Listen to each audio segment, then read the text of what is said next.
নিশ্চয় এটা কথা কব লাগিব, আমি মানিব পৰা নাই। এই খবৰটো পোৱাৰ পিছতে আমাৰ খোৱা বোৱা একোৱে হোৱা নাই।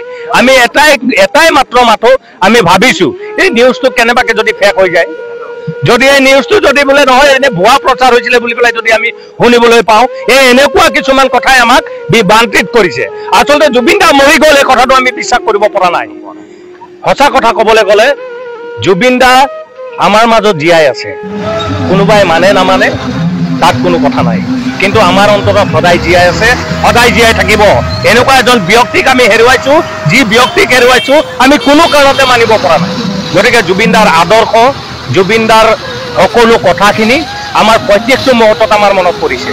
তেওঁ মঞ্চত উঠি কিছুমান কথা কয়, আমি সেইটো সময়ত গুৰুত্ব নিদিওঁ, কিন্তু সেই কথাবিলাকৰ কিন্তু বহুত ডাঙৰ ডাঙৰ এটা উদাহৰণ আছে।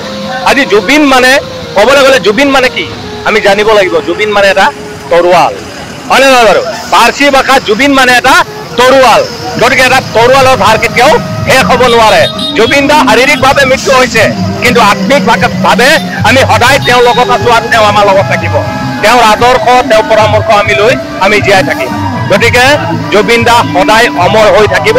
আৰু এটা কথা ক'ব খোজো, যদি সকলো ৰাইজৰ, অসমবাসী ৰাইজৰ সন্মত হয়, আজি যোৰহাটৰ পৰা যিখন দলং মাজুলীলৈ নিৰ্মাণ কৰা হৈছে, জুবিন দাৰ নামত এই দলংখন যদি উৎসৰ্গ কৰে, তেতিয়াহ'লে আমি মৃত্যু হৈ গ'লেও আমাৰ ল'ৰা ছোৱালীবিলাকে কিন্তু জুবিন দাক কেতিয়াও নাপাহৰিব। কাৰণ আমি এইটো কাৰণে মনত ৰাখিবৰ কাৰণে আমি সক্ষম হ'ম বা আমি পাৰিম, কাৰণ জুবিন দাক আমি ওচৰৰ পৰা পাইছোঁ, আমি দেখিছোঁ। আমাৰ ল'ৰা ছোৱালীবিলাকে দেখা নাই, অসমৰ কাৰণে যথেষ্টখিনি কৰি থৈ গ'ল।